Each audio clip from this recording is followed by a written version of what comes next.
हाँ जी, नमस्कार। जय हिंद, जय भारत। मैं संजय महिला स्वागत करता हूँ, अभिनंदन करता हूँ आपका हमारी ऑनलाइन क्लास के अंदर। तो दोस्तों, हमारी लाइव क्लास का पहला क्वेश्चन आपके सामने स्क्रीन पर है कि अक्षरधाम मंदिर है वो भारत के किस राज्य के अंदर स्थित है। तो आपका दोस्तों अक्षरधाम मंदिर की बात करें तो कहाँ पर स्थित है। ए ऑप्शन में आपके पास है मुंबई, ब के अंदर आपके पास है मध्य प्रदेश, स में आपके पास गुजरात और द के अंदर आपके पास क्या है दोस्तों, राजस्थान है। तो दोस्तों अक्षरधाम मंदिर भारत के किस राज्य में है, तो इसका राइट जो आंसर होगा वो आपका कौन सा होगा, गुजरात के अंदर। कहां पर स्थित है दोस्तों, गुजरात के अंदर। यदि गुजरात आपको ऑप्शन में ना मिले तो दोस्तों अक्षरधाम मंदिर आपका कहां पर स्थित है, दिल्ली में भी स्थित है। भारत के दिल्ली और गुजरात के अंदर आपका अक्षरधाम मंदिर स्थित है। बात करें हम मुंबई की दोस्तों, तो मुंबई के अंदर याद रखना दोस्तों सिद्धि विनायक मंदिर। आपसे पूछा जाए कि सिद्धि विनायक मंदिर आपका कहां पर है, तो सिद्धि विनायक मंदिर आपका दोस्तों कहां पर स्थित है, मुंबई के अंदर। फिर आपसे पूछे कि शिरडी मंदिर कहां पर है, तो शिरडी आपका मंदिर कहां पर है दोस्तों, तो याद रखना कहां पर है, मुंबई के अंदर। फिर दोस्तों मध्य प्रदेश का जो प्रमुख मंदिर आपके एग्जाम में बार बार रिपीट होकर आता है वो आता है कि खजुराहो के जैन मंदिर। खजुराहो के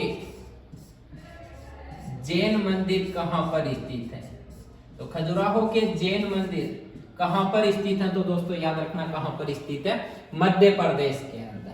राजस्थान की बात करें दोस्तों, तो राजस्थान से जो आपके एग्जाम में बार बार रिपीट होने वाला क्वेश्चन है मंदिर से, वो आपका है कि देलवाड़ा के जैन मंदिर कहां पर स्थित है। तो देलवाड़ा के जैन मंदिर दोस्तों कहां पर स्थित है, राजस्थान में भी कहां पर है दोस्तों, तो याद रखना माउंट आबू दोस्तों याद रखना सिरोही के अंदर है। और ये राजस्थान का बहुत ही अच्छा दर्शनीय या पर्यटन स्थल है। यहाँ पर काफी लोग वर्ष भर पर्यटन के लिए आते रहते हैं। देलवाड़ा के जैन मंदिर के साथ साथ यहाँ का प्रमुख देखने लायक आकर्षण का जो केंद्र रहता है वो आपका रहता है दोस्तों नक्की झील। कौन सा, नक्की झील। और नक्की झील के साथ साथ याद रखना दोस्तों गुरु शिखर जो पर्वत चोटी है, गुरु शिखर जो अरावली पर्वत श्रृंखला की प्रमुख चोटी है, गुरु शिखर, वो भी आपकी कहां पर स्थित है दोस्तों, माउंट आबू के अंदर। तो दोस्तों ये हमारा पहला क्वेश्चन पूरा होता है। चलते हैं अगले दूसरे क्वेश्चन की ओर।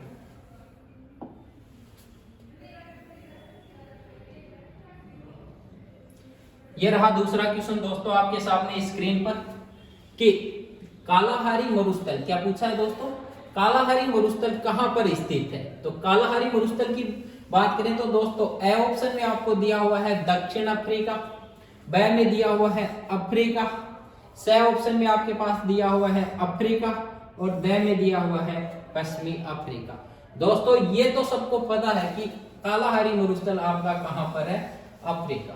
लेकिन इसने भी अफ्रीका के अंदर भी इसने क्या दे दी, जगह दे दी कि दक्षिण के अंदर है, उत्तर के अंदर है, पूर्व में है या पश्चिम अफ्रीका के अंदर। तो कालाहारी मरुस्थल याद रखना दोस्तों कहां पर है, अफ्रीका के दक्षिण के अंदर। अफ्रीका के दक्षिण में कौन सा मरुस्थल है, तो याद रखना दोस्तों कौन सा मरुस्थल है, कालाहारी मरुस्थल। और कालाहारी मरुस्थल की हम बात देखें तो याद रखना दोस्तों इस मरुस्थल को बुशमैन जनजाति का घर कहते हैं। तो बुशमैन जनजाति का घर किसे कहा जाता है, तो बुशमैन जनजाति का घर किसे कहा जाता है, कालाहारी मरुस्थल को। और जो आपका कालाहारी मरुस्थल है ये याद रखना दक्षिण अफ्रीका के अंदर तो है ही। मुख्यतः यदि देश पूछे तो याद रखना दोस्तों कहां पर है, बोत्सवाना देश में। कहां पर है, बोत्सवाना देश के अंदर इसका विस्तार है। उसके बाद कालाहारी मरुस्थल की बात करें तो यहाँ पर विश्व का सबसे बड़ा पक्षी ऑस्ट्रिच पाया जाता है। तो ऑस्ट्रिच कहां पर पाया जाता है, तो याद रखना कहां पर पाया जाता है, कालाहारी मरुस्थल में, जो विश्व का सबसे बड़ा पक्षी है। यदि पूछा जाए कभी कि विश्व का सबसे बड़ा पक्षी कौन सा है, तो कौन सा दोस्तों, ऑस्ट्रिच। नोट याद रखना कि विश्व का सबसे छोटा पक्षी यदि कभी पूछ ले आपको, विश्व का सबसे छोटा पक्षी पूछा जाए, सबसे छोटा पक्षी, तो वो आपका कौन सा होगा दोस्तों, वो आपका होगा बर्ड। कौन सा है दोस्तों? Humming bird. विश्व का सबसे छोटा पक्षी कौन सा है दोस्तों? Humming bird. उसके बाद याद रखना दोस्तों, विश्व का सबसे बड़ा मरुस्थल है वो आपका है सहारा। यदि आए कि सहारा का मरुस्थल कहां पर स्थित है? सहारा का मरुस्थल, तो सहारा का मरुस्थल दोस्तों कहां पर स्थित है? आपका अफ्रीका। और अफ्रीका में भी कहां पर दोस्तों? उत्तरी अफ्रीका के अंदर। और ये सहारा का मरुस्थल है, ये याद रखना दोस्तों, विश्व का सबसे बड़ा और सबसे गर्म मरुस्थल कौन सा है? तो विश्व का सबसे बड़ा और सबसे गर्म मरुस्थल कौन सा है दोस्तों? याद रखना आपका कौन सा है? सहारा का मरुस्थल है, जो कहां पर है? उत्तरी अफ्रीका के अंदर आपका स्थित है। चलते हैं दोस्तों अपने अगले क्वेश्चन की ओर।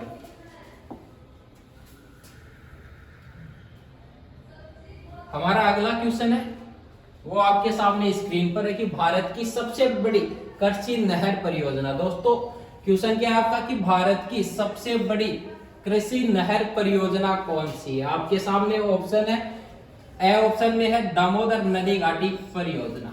दोस्तों दूसरा ऑप्शन है भाखड़ा नागल बांध परियोजना।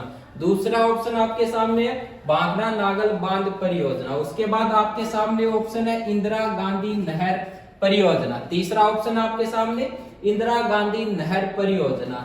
लास्ट ऑप्शन सरदार सरोवर बांध परियोजना। ये चार आपके क्या है दोस्तों? ऑप्शन है। तो राइट आंसर बताओ कौन सा होगा?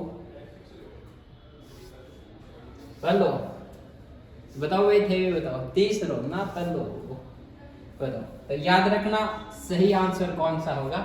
इंदिरा गांधी नहर परियोजना। याद रखियो इंदिरा गांधी नहर परियोजना भारतीय नहीं विश्व की भी सबसे बड़ी नहर कृषि परियोजना या सिंचाई परियोजना है, वो आपकी कौन सी है? इंदिरा गांधी नहर परियोजना। बात करें इंदिरा गांधी नहर परियोजना, तो इसका जो पुराना नाम था वो था दोस्तों राजस्थानी नहर। राजस्थानी नहर इसका क्या था दोस्तों? पुराना नाम था। क्या? राजस्थानी नहर। उसके बाद याद रखना दोस्तों, जो इंदिरा गांधी नहर परियोजना है ये कहां से निकाली गई है? कहां से निकाली गई है? तो याद रखना दोस्तों, ये निकाली गई है सतलज नदी से। सतलज नदी से ये परियोजना निकाली गई है। और किस स्थान से निकाली गई है? तो याद रखना दोस्तों, स्थान है आपका हरिके बैराज। हरिके बैराज जगह है आपकी कहां पर दोस्तों? पंजाब के अंदर। वहां से आपकी कौन सी निकाली गई है? इंदिरा गांधी नहर परियोजना। याद रखना दोस्तों, इस सतलज नदी के अंदर व्यास नदी अपना जल गिराती है कहां पर? हरिके बैराज नामक स्थान पर। और वहीं से विश्व की सबसे बड़ी सिंचाई नहर परियोजना कौन सी निकाली गई है दोस्तों? इंदिरा गांधी नहर परियोजना निकाली गई है। बात करें दोस्तों दामोदर नदी घाटी परियोजना की, तो दामोदर नदी घाटी परियोजना है दोस्तों दामोदर नदी के ऊपर चलाई गई है। कहां पर? दामोदर नदी के ऊपर। और याद रखना दोस्तों, ये स्वतंत्र भारत की पहली बहुउद्देशीय परियोजना थी। कभी क्वेश्चन आ जाए कि स्वतंत्र भारत की पहली बहुउद्देशीय परियोजना कौन सी थी? तो कौन सी थी दोस्तों? आपकी दामोदर नदी घाटी परियोजना। किस नदी के ऊपर? तो दोस्तों याद रखना किस नदी के ऊपर थी? दामोदर नदी के ऊपर। फिर आपका आता भाखड़ा नागल बांध परियोजना। भाखड़ा नागल बांध परियोजना दोस्तों याद रखना भारत की सबसे बड़ी बहुउद्देशीय परियोजना कौन सी है? तो भारत की सबसे बड़ी बहुउद्देशीय परियोजना दोस्तों कौन सी है? भाखड़ा नागल बांध परियोजना। किस नदी के ऊपर है दोस्तों? तो ये भी आपकी कहां पर है? सतलज नदी के ऊपर है। किस नदी के ऊपर है? सतलज नदी के ऊपर है। इसका प्रमुख उद्देश्य क्या है? तो दोस्तों सिंचाई। प्रमुख इसका उद्देश्य क्या है? तो उद्देश्य इसका क्या है दोस्तों? याद रखना सिंचाई और विद्युत उत्पादन। सिंचाई और विद्युत उत्पादन दोस्तों इसका क्या है? प्रमुख उद्देश्य है। उसके बाद भाखड़ा नागल जो बांध परियोजना है ये किन राज्यों की परियोजना है दोस्तों? तो याद रखना ये हरियाणा, पंजाब और राजस्थान की ये क्या है दोस्तों? परियोजना। तो ये दोस्तों आपकी भाखड़ा नागल बांध परियोजना हुई। फिर अगला आपका सरदार सरोवर बांध परियोजना है दोस्तों। सरदार सरोवर बांध परियोजना की बात करें तो दोस्तों याद रखना ये गुजरात के अंदर स्थित है। कहां पर?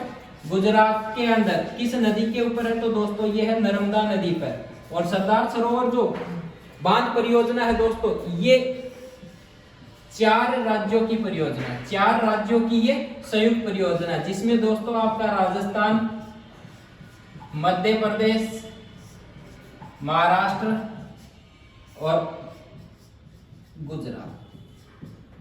तो याद रखना आपकी सरदार सरोवर बांध परियोजना है, ये कहां पर है दोस्तों? गुजरात के अंदर। किस नदी पर है? नर्मदा नदी पर। कितने राज्यों की परियोजना? तो याद रखना 4 राज्यों की संयुक्त परियोजना है। गुजरात, राजस्थान, मध्य प्रदेश और महाराष्ट्र। 25-25% इसके अंदर चारों राज्यों की क्या है? आपकी हिस्सेदारी है। तो दोस्तों भारत की सबसे बड़ी कृषि नहर परियोजना कौन सी? तो इंदिरा गांधी नहर परियोजना। चलते हैं दोस्तों हमारे अगले क्वेश्चन की ओर।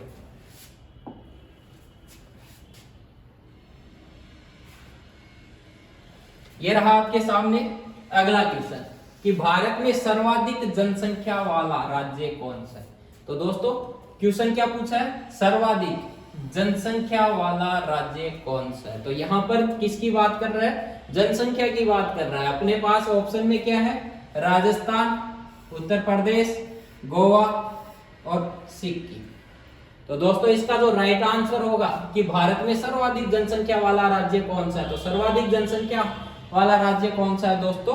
उत्तर प्रदेश। यदि डायरेक्ट आपके पास दे दे कि भारत का सबसे बड़ा राज्य कौन सा है, तो दोस्तों उसके अंदर आपको क्या करना होगा? क्षेत्रफल के अंदर जाना होगा। यदि अगला जनसंख्या दे तो ही आपको कहां पर जाना है? जनसंख्या पर। अन्यथा आप कहां पर जाओगे? क्षेत्रफल में जाओगे। चाहे विश्व की बात करें या भारत की बात करें, आपको यदि जनसंख्या नहीं दिया हुआ हो तो आप कहां पर जाओगे? क्षेत्रफल के अंदर जाओगे हमेशा। बात करते हैं दोस्तों राजस्थान की। तो याद रखना क्वेश्चन आ जाए कि भारत का सबसे बड़ा राज्य कौन सा है? सबसे बड़ा राज्य कौन सा है? तो भारत का सबसे बड़ा राज्य कौन सा है दोस्तों? याद रखना राजस्थान है। यदि क्वेश्चन आ जाए कि भारत का क्षेत्रफल में सबसे बड़ा राज्य कौन सा है, तो क्षेत्रफल की दृष्टि से भी भारत का सबसे बड़ा राज्य कौन सा है? आपका राजस्थान। उसके बाद दोस्तों गोवा की बात करें तो याद रखना क्वेश्चन आ जाए कि भारत का सबसे छोटा राज्य कौन सा है? सबसे छोटा राज्य कौन सा है? तो भारत का सबसे छोटा राज्य दोस्तों कौन सा है? आपके सामने गोवा। उसके बाद याद रखना दोस्तों 15 अगस्त 1947 को अपना भारत देश आजाद हो गया, लेकिन गोवा अभी भी किसके अधीन था? पुर्तगालियों के अधीन था। और गोवा पुर्तगालियों से आजाद कब होता है? तो पुर्तगालियों से आजाद कब होता है? 19 दिसंबर 1961 को। तो गोवा पुर्तगालियों से आजाद कब हुआ? तो दोस्तों याद रखना कब हुआ था? 19 दिसंबर 1961 के अंदर। दोस्तों अगला हमारा ऑप्शन है सिक्किम। यदि क्वेश्चन आ जाए कि जनसंख्या की दृष्टि से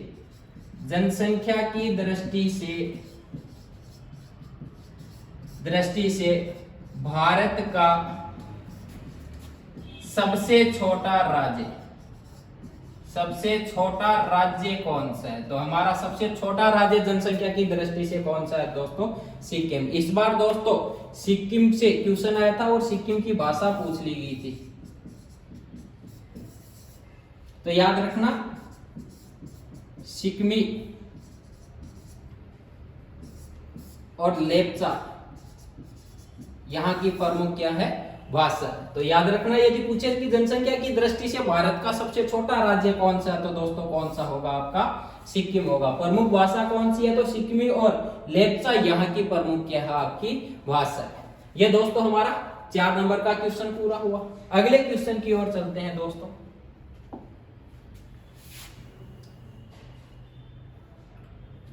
दोस्तों ये तो बहुत इजी क्वेश्चन है आपके लिए। क्वेश्चन बहुत इजी है दोस्तों ये तो आपके लिए कि छत्तीसगढ़ की राजधानी कौन सी है? तो छत्तीसगढ़ की राजधानी कौन सी है? ए में आपके पास दे रखा है दोस्तों रांची, ब के अंदर आपको दे रहा है ईटानगर, स में आपके पास रायपुर और द के अंदर आपको क्या दे रखा है दोस्तों? लखनऊ। तो इसका छत्तीसगढ़ की राजधानी कौन सी होगी दोस्तों? रायपुर। बिल्कुल सही आंसर क्या होगा?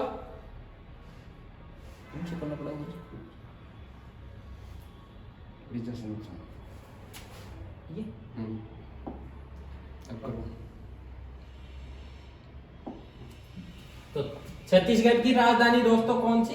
तो ए में आपके पास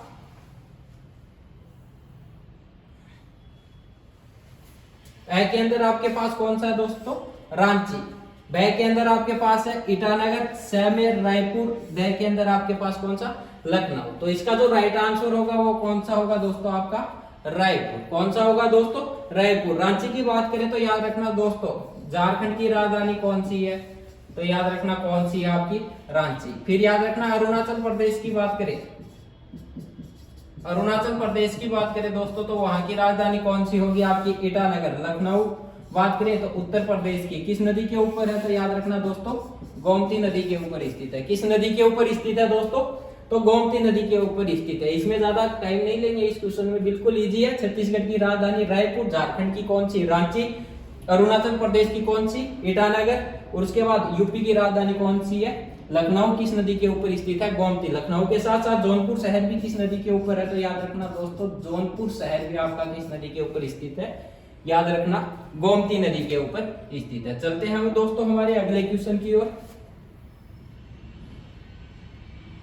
और अगला क्वेश्चन आपके सामने रहा ये कि सार्क के सदस्य देश कितने हैं? कि सार्क के सदस्य देश कितने हैं? सार्क संगठन के सदस्य देश कितने हैं? तो बताओ दोस्तों जल्दी से कमेंट करके इसका राइट आंसर। 10, 5, 3 और 8। हाँ सोबरा 10 ये 10 बता रहा है। अब 8 तो इसका राइट आंसर क्या होगा? 8। राइट आंसर इसका क्या होगा? तो याद रखना कितना होगा? 8। सार्क की हम बात करें तो सार्क की स्थापना दोस्तों कब हुई थी? 8 दिसंबर 1985। याद रखना सार्क है, इसका हेडक्वार्टर या मुख्यालय दोस्तों कहां पर है? काठमांडू के अंदर। नेपाल के अंदर दोस्तों इसका क्या है? हेडक्वार्टर। बात करें सार्क के सदस्य देश तो सार्क के सदस्य देश कितने हैं दोस्तों? 8 है। सार्क जिसको दक्षिण एशियाई क्षेत्रीय सहयोग संगठन के नाम से भी जाना जाता है। अब दोस्तों बात करें इसके 8 सदस्य देश हैं वो कौन कौन से हैं? तो दोस्तों याद रखना MBBS पेन, यहां से इसके 8 सदस्य देश हो जाएंगे। एम से दोस्तों आपका होगा मालदीव, भूटान, बांग्लादेश।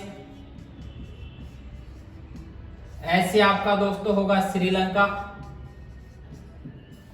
पी से दोस्तों आपका होगा पाकिस्तान। ए से आपका दोस्तों हो जाएगा अफगानिस्तान।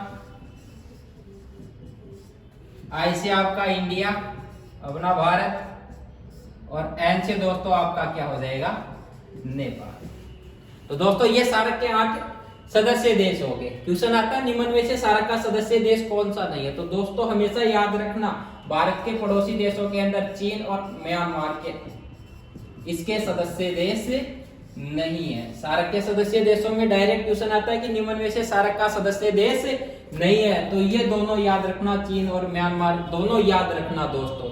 सदस्य देश कौन कौन से एक बार फिर देख लेना। MBBS पेन, इससे 8 सदस्य देश आपके आ जाएंगे दोस्तों। M से मालदीव, B से भूटान, B से बांग्लादेश, S से श्रीलंका, P से पाकिस्तान, A से आपका अफगानिस्तान, I से आपका इंडिया और N से आपका नेपाल। ये दोस्तों आपके सार्क के 8 सदस्य देश हुए। दोस्तों चलते हैं अगले क्वेश्चन की ओर।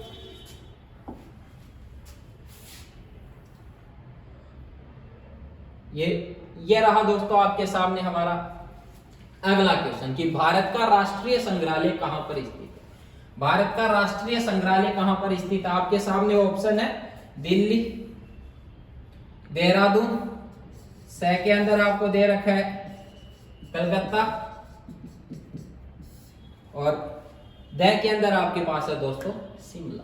तो भारत का राष्ट्रीय संग्रहालय है वो दोस्तों आपका कहां पर होगा? दिल्ली के अंदर। भारत का राष्ट्रीय संग्रहालय कहां पर स्थित है दोस्तों? कहां पर स्थित है?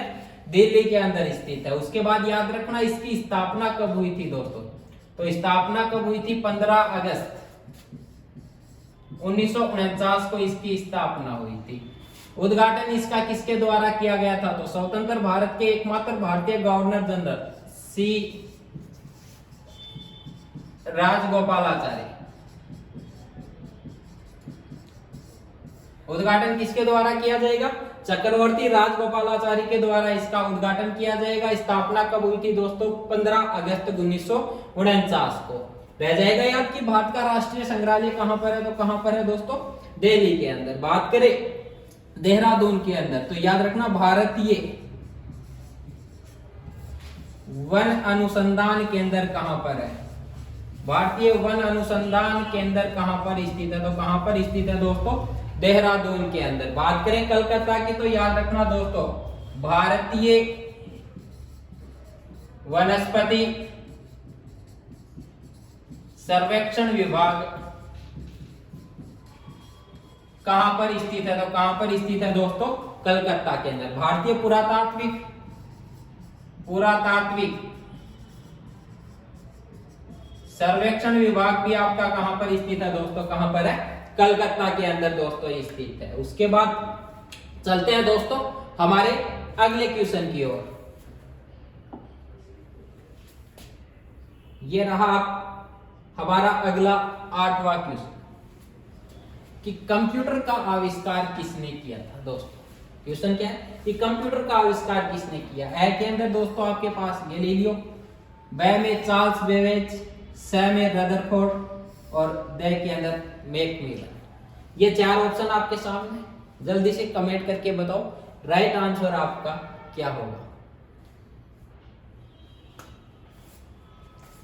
2 नंबर। Very good. तो दोस्तों इसका राइट आंसर क्या होगा आपका? Charles Babbage. गैलीलियो की बात करें तो दोस्तों याद रखना दूरबीन का आविष्कार किसके द्वारा किया गया था? तो दूरबीन का आविष्कार किसने किया था दोस्तों? गैलीलियो के द्वारा।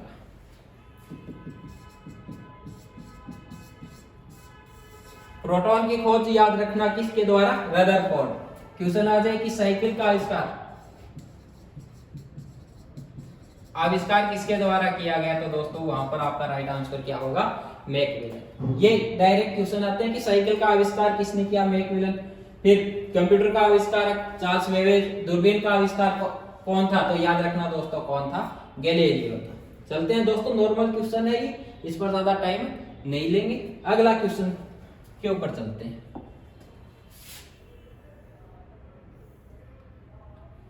इस बार नारा कि एक जनता एक राष्ट्र का नारा, एक जनता एक राष्ट्र का नारा किसके द्वारा दिया गया? इसमें आपके सामने ए ऑप्शन के अंदर है नेपोलियन, दूसरे के अंदर है गांधी जी, स के अंदर है इब्राहिम लिंकन और द के अंदर आपके पास है दोस्तों हिटलर। तो एक जनता एक राष्ट्र का नारा किसने दिया था? तो किसके द्वारा दिया गया था? हिटलर के द्वारा। हिटलर जर्मनी का तानाशाही बादशाह था और इसके द्वारा नारा दिया गया था कि एक जनता एक राष्ट्र। उसके बाद बात करेंगे दोस्तों नेपोलियन। तो नेपोलियन कौन था? तो दोस्तों आधुनिक फ्रांसीसी सम्राट।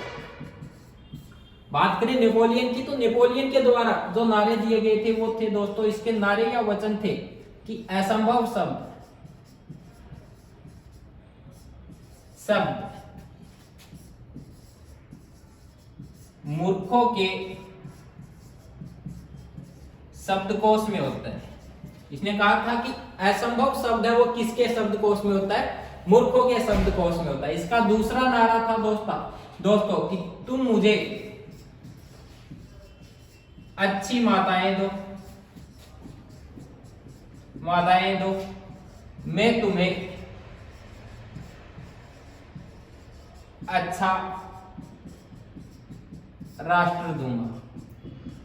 तुम मुझे अच्छी माताएं दो, मैं तुम्हें अच्छा राष्ट्र दूंगा। ये दो नारे किसके द्वारा दिए गए? नेपोलियन के द्वारा। एक बार क्वेश्चन आ गया था कि आधुनिक फ्रांसीसी राजा कौन था, तो याद रखना कौन था दोस्तों? Napoleon Bonaparte. उसके बाद गांधी जी, तो गांधी जी के द्वारा कौन कौन से नारे दिए गए थे दोस्तों? भारत छोड़ो,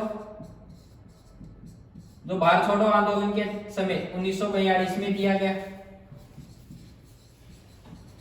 करो या मरो,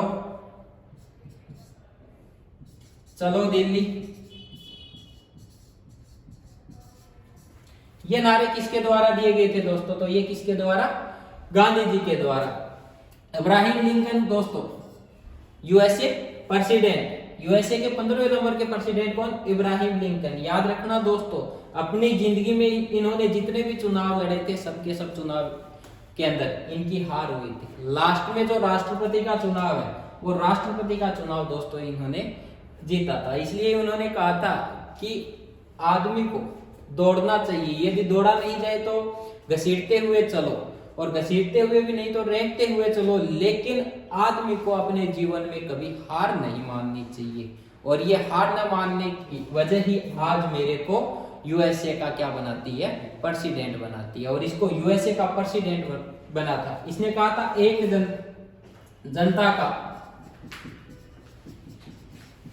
जनता के लिए जनता द्वारा शासन। तो दोस्तों एक जनता एक राष्ट्र का नारा किस नेता ने दिया था? तो किसने? हिटलर ने। बाकी देख लेना, नेपोलियन बोनापार्ट आधुनिक फ्रांस का राजा था। नेपोलियन बोनापार्ट जिसके नारे थे असंभव शब्द मूर्खों के शब्दकोश में होता है, तुम मुझे अच्छी माताएं दो, मैं तुम्हें अच्छा राष्ट्र दूंगा। गांधी जी जिनके द्वारा भारत छोड़ो, करो या मरो, चलो दिल्ली का क्या दिया गया? नारा दिया गया। एक नारा आपका आता है दिल्ली चलो, ये दिया था आपका नेताजी सुभाष चंद्र बोस के द्वारा। एक आपका आता है चलो दिल्ली मारो फिरंगी, ये 1857 की क्रांति के समय दिया गया था मंगल पांडे। एक आपका आता है कि हजूर दिल्ली अभी दूर है, ये दिया था निजामुद्दीन औलिया ने। निजामुद्दीन औलिया के द्वारा। निजामुद्दीन औलिया जिसने किसको कहा था? गयासुद्दीन तुगलक को। गयासुद्दीन तुगलक को मारने की योजना बनाई थी मोहम्मद बिन तुगलक और निजामुद्दीन औलिया ने मिलकर, और इन्होंने जो योजना बनाई थी वो इनकी सफल भी हुई थी। लास्ट में लकड़ी के महल के नीचे दब जाने से किसकी मृत्यु हो जाती है? गयासुद्दीन तुगलक की। तो दिल्ली चलो से ये आपके नारे हैं वो लगभग एग्जाम के अंदर आपके क्या होते रहते हैं दोस्तों? रिपीट होते रहते हैं। चलते हैं अगले क्वेश्चन की ओर।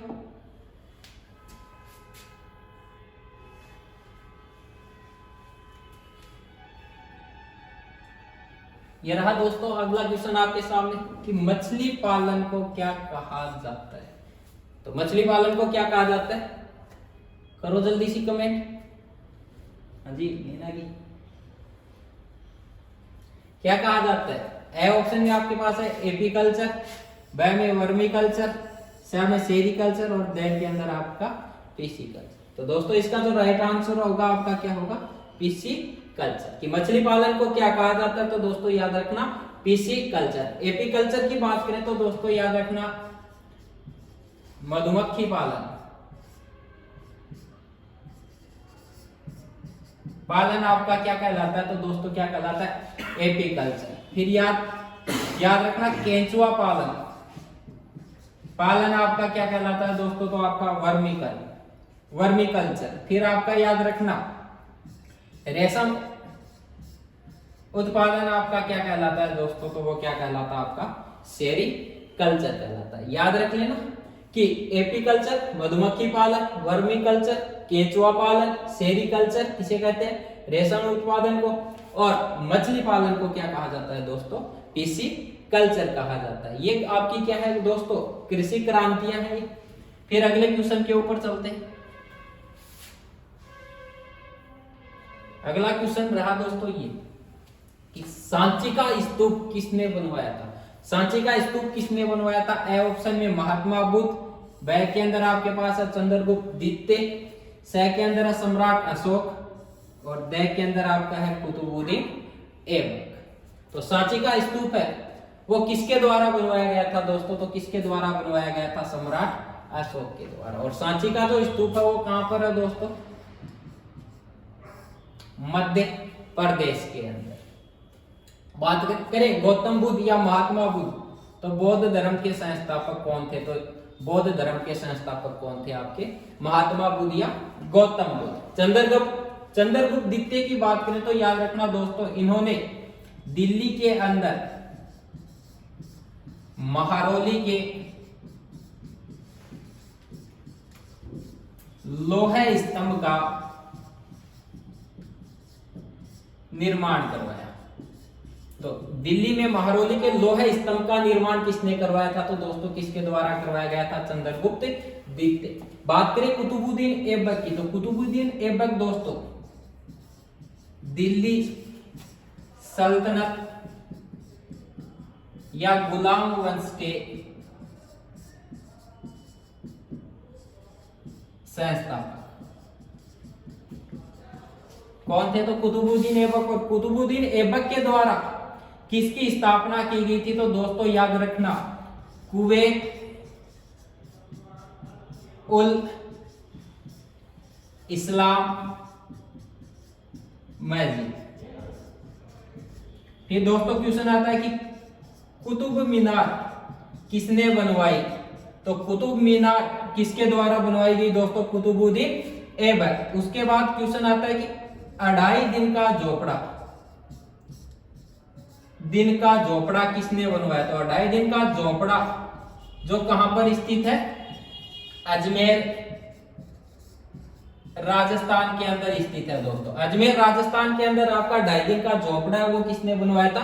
कुतुबुद्दीन ऐबक के द्वारा। कुतुब मीनार कहां पर बनवाई? दिल्ली के अंदर बनवाई। और याद रखना ये विश्व की सबसे ऊंची मीनार है। विश्व की सबसे ऊंची मीनार कौन सी? आपकी कुतुब मीनार। कुवैत उल इस्लाम मस्जिद, ये दोस्तों याद रखना भारत की पहली मस्जिद।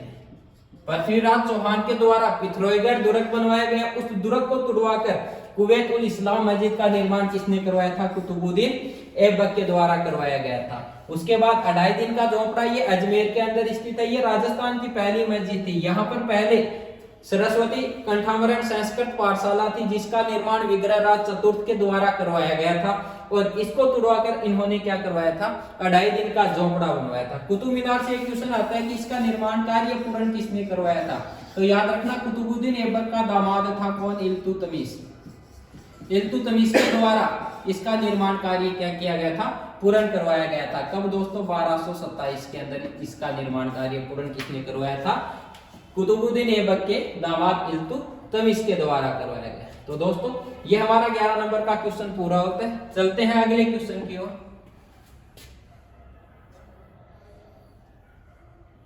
ये रहा क्वेश्चन अगला हमारा कि महात्मा बुद्ध के बचपन का नाम क्या था? महात्मा बुद्ध के बचपन का नाम क्या था? ए के अंदर आपके पास है दोस्तों सिद्धार्थ, ब में राहुल, स के अंदर अलार कलाम और द के अंदर दोस्तों सुदोध। तो महात्मा बुद्ध जिन्हें गौतम बुद्ध या एशिया का ज्योतिपुंज, लाइट ऑफ एशिया किन्हें कहा जाता है? तो महात्मा बुद्ध को कहा जाता है। बुद्ध धर्म के संस्थापक कौन थे? तो बुद्ध धर्म के संस्थापक आपके बौद्ध धर्म के कौन थे? महात्मा बुद्ध। बात करें इनके बचपन का नाम क्या था? तो इनके बचपन का नाम क्या था दोस्तों? सिद्धार्थ। बचपन का नाम क्या था दोस्तों? तो बचपन का नाम क्या था? सिद्धार्थ। राहुल की बात करें तो याद रखना दोस्तों ये इनके पुत्र का नाम था। अलार कलाम कौन थे? तो ये महात्मा बुद्ध के गुरु, महात्मा बुद्ध के गुरु अलार कलाम के बाद इनके गुरु बने थे रामपूत, और रामपूत के बाद इनके गुरु रहे थे विश्वामित्र। तो इन 3 गुरुओं से इन्होंने क्या ली थी दोस्तों, शिक्षा ली थी। सुधोधन की बात करें तो ये दोस्तों कौन थे, इनके पिता थे।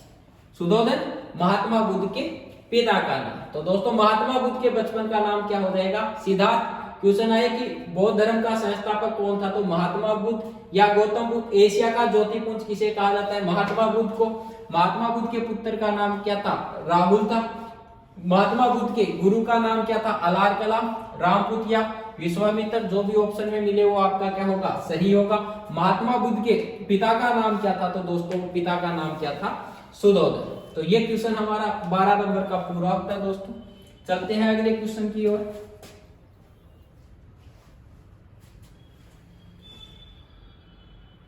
ये रहा दोस्तों हमारा अगला क्वेश्चन आपके सामने कि मध्य रात्रि के सूर्य का देश किसे कहा जाता है, कि मध्य रात्रि के सूर्य का देश किसे कहा जाता है।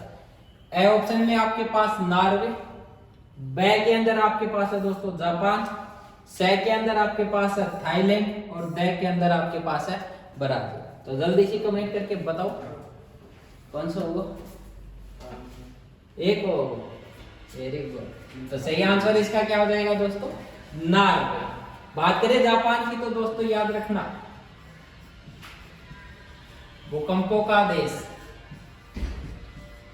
किसे कहा जाता है, जापान को। सूर्योदय का देश या उगते हुए सूर्य का देश किसे कहा जाता है दोस्तों, जापान को कहा जाता है। बात करें थाईलैंड की तो 1000 जिलों का देश किसे कहा जाता है, तो 1000 जिलों का देश किसे कहा जाता है, थाईलैंड को। याद रखना यदि जिलों का नगर पूछे, नगर श्रीनगर, जिलों की नगरी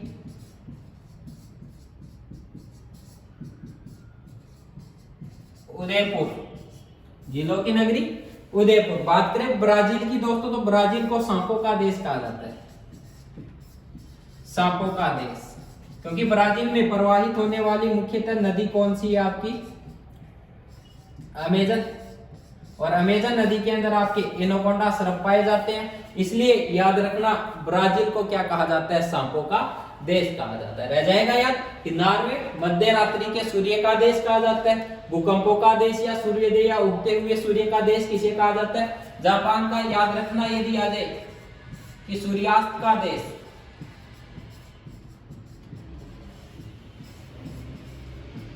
तो वो किसे कहा जाता है दोस्तों, ब्रिटेन को। सूर्यास्त का देश किसे कहा जाता है, ब्रिटेन को। फिर थाईलैंड, 1000 जिलों का देश किसे कहा जाता है, थाईलैंड को। फिर जिलों की नगरी किसे कहा जाता है, उदयपुर को। जिलों का नगर किसे कहा जाता है, श्रीनगर। श्रीनगर शहर जिसे सम्राट अशोक के द्वारा बसाया गया था, सम्राट अशोक ने बसाया था। किस नदी के ऊपर बसाया था, किस नदी के ऊपर बसाया था, तो झेलम नदी के ऊपर सम्राट अशोक द्वारा बसाया गया शहर कौन सा है, श्रीनगर। फिर सांपों का देश किसे कहा जाता है, ब्राजील। और ब्राजील की प्रमुख नदी कौन सी है, अमेजन। ब्राजील जो दक्षिणी अमेरिका का सबसे बड़ा देश। बात करें दक्षिणी गोलार्ध के सबसे बड़े देश की तो वो भी आपका कौन सा हो जाएगा दोस्तों, ब्राजील। चलते हैं अगले क्वेश्चन की ओर।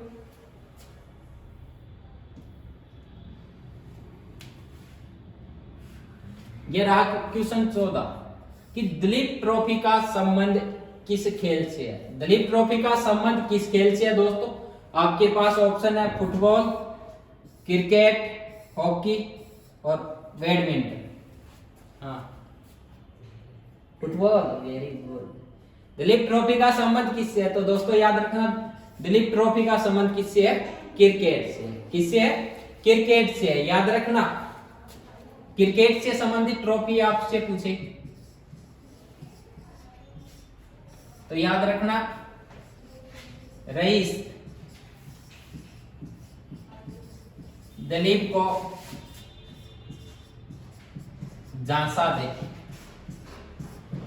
ये ट्रिक याद रखना कि दिलीप रईस है वो दिलीप को क्या दे, झांसा दे। रह से आपकी हो जाएगी दोस्तों रणजी ट्रॉफी। ई से आपकी हो जाएगी ईरानी, दलीप से आपकी दलीप होगी। फिर याद रखना झा से आपकी हो जाएगी दोस्तों झांसी की बाई, झांसी की बाई ट्रॉफी। दे से आपकी दोस्तों हो जाएगी कौन सी, देवधर ट्रॉफी। ये दोस्तों आपकी क्या हो गई क्रिकेट से संबंधित ट्रॉफियां। यदि पूछे कि रणजी ट्रॉफी का संबंध किससे है तो क्रिकेट से, ईरानी ट्रॉफी का संबंध किससे है तो दोस्तों याद रखना क्रिकेट से। उसके बाद याद रखना दलीप ट्रॉफी का संबंध किससे है, क्रिकेट से। झांसी की बाई लक्ष्मीबाई ट्रॉफी का संबंध किससे है तो दोस्तों किससे है आपका, क्रिकेट से। देवधर ट्रॉफी का संबंध किससे है दोस्तों आपका, क्रिकेट से। बात करें हॉकी की तो हॉकी की याद रखना महाराजा आगा खां,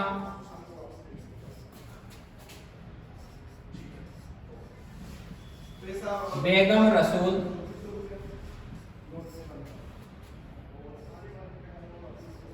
के संग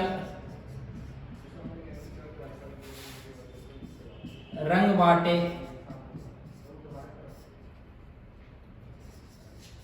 Dhyanchand, Nehru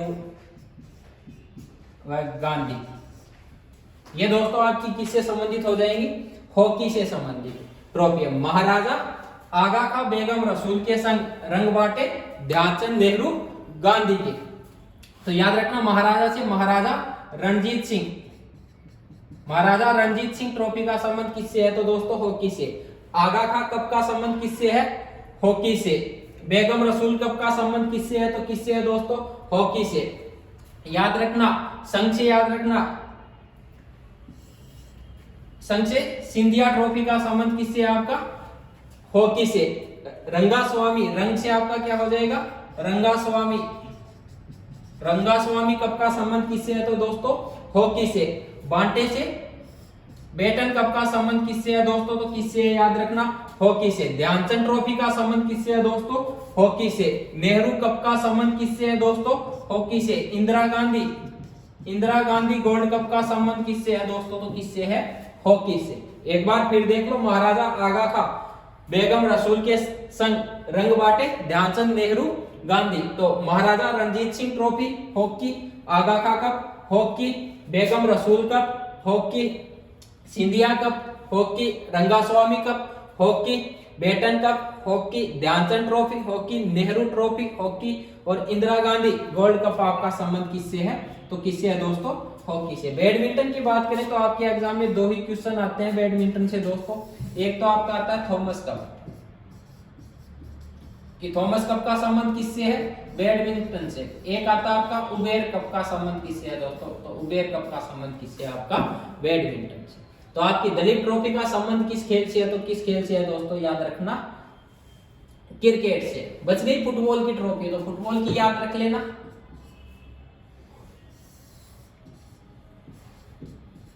Roberts cup, Durand cup, Merdeka cup,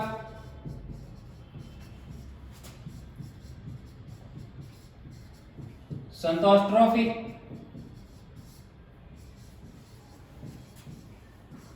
Subroto Mukherjee cup,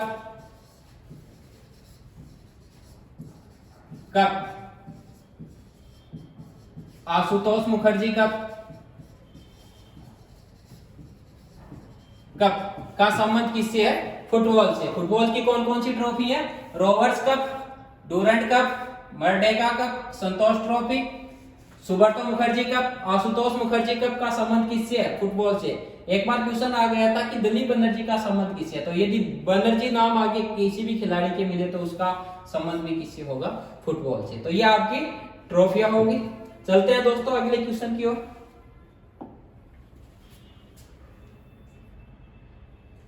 अगला क्वेश्चन है आपका कि किस देश का लिखित संविधान नहीं है। हाँ, अमेरिका। Very good. तो याद रखना किस देश का लिखित संविधान नहीं है, तो किस देश का नहीं है दोस्तों, याद रखना ब्रिटेन। ब्रिटेन का संविधान आपका लिखित नहीं है। भारत के संविधान की बात करें तो याद रखना विश्व का सबसे बड़ा लिखित संविधान कौन सा? तो विश्व का सबसे बड़ा लिखित संविधान आपका कौन सा है? तो दोस्तों कौन सा है? भारत। अमेरिका का विश्व का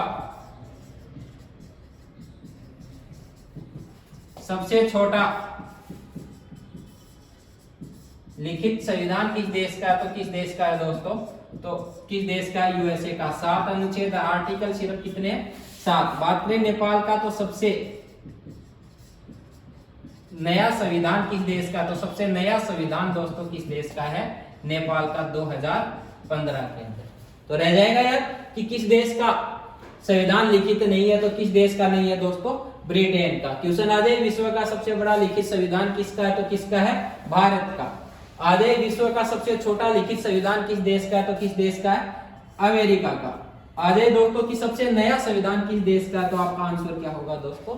नेपाल। ये हुई दोस्तों आज की हमारी क्लास। मिलते हैं कल एक नई क्लास के साथ। जय हिंद, जय भारत।